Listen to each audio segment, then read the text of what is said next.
I want to bring in another kind of big, obviously, athlete that's come out, or certainly a big sports story, which is Michael Sam.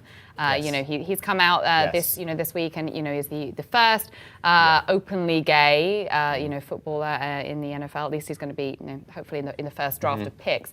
There's been a lot of talk about that locker room mentality, right? Like, what's that going to be like in the locker room? Yeah. What do you think it is like in the locker room for somebody like that? I think it's, first of all, he's a very brave young man, and it was all a matter of time before someone did this.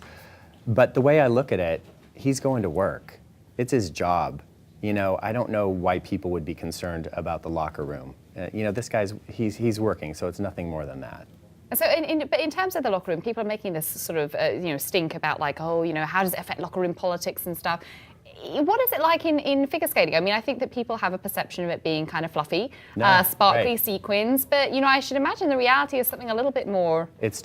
When I was growing up, it was totally different. I was the only gay man in the last group of skaters that competed at a national level. I don't know how it is now because I'm not friends with all those people. And I was on a tour that traveled around the country for 20 years, and out of 40 skaters, there was only 2 gay people on the tour. So I was surrounded by straight men for my entire career. And I was private with them as well. For 20 years I traveled with these people, and I never talked about my personal life. Like I said, I reserved it for people who were really very close to me.